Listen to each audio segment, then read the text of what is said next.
Your mind is your most important, yet too often overlooked weapon.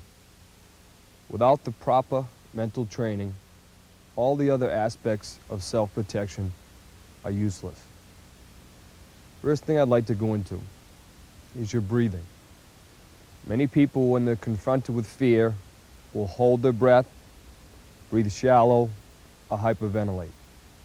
What I want you to do is when you're in a situation, I want you to breathe slowly and deeply from your diaphragm.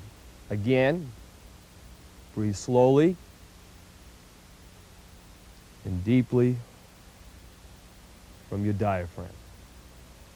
Next, I want you to keep positive self-talk in your mind. I do not want you to think negative. I don't want you to think, this guy is too big, or I could get killed. He's going to hurt me.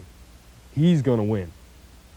I want you to say in your mind, positive self-talk, I'm going to win, I'm going to survive. Doesn't matter if I'm cut or hurt, I'm going to win and survive.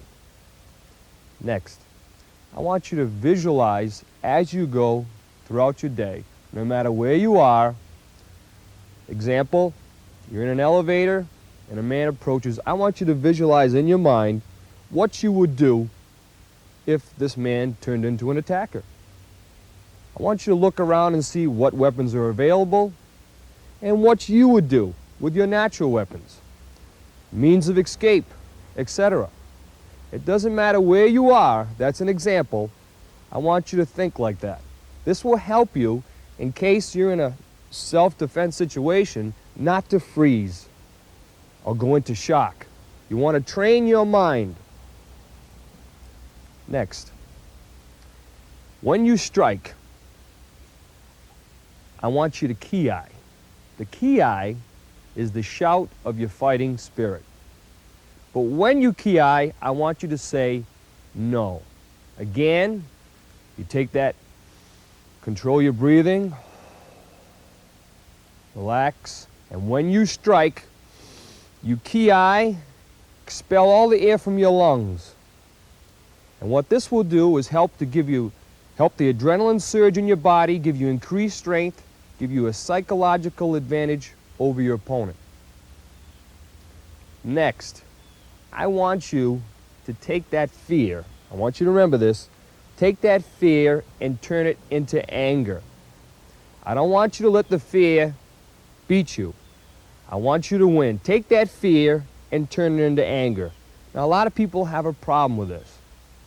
So I'm going to give you an example. Let's say you're in a department store or a grocery store, and you're at the cashier, and the cashier overcharged you 50 cents. And the cashier says to you, lady, I didn't overcharge you 50 cents, but you know you're right. So you'll stand there for that 50 cents. The manager will come over, that cashier could be 6'5", and you will argue for that 50 cents, and you'll feel that anger because you know you're right. Another example, you got a brand new car. You're driving down the street, you go through a green light, and someone goes right through the red light and hits your brand new car. You get out of the car, this gentleman jumps out of the car and tells you that you were wrong. Even though he ran the red light, you know you're right, you're standing there, you're angry. He just hit your brand new car that you work hard for. You feel that anger. Well now, let's say this attacker who is trying to degrade you and humiliate you.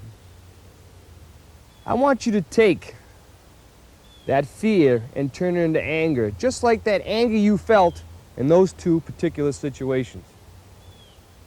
I want you to think this person is trying to take your life.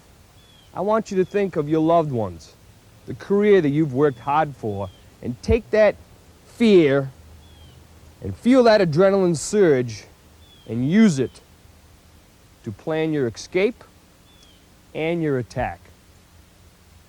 And last, I want you to make sure that you have confidence in yourself and in your training.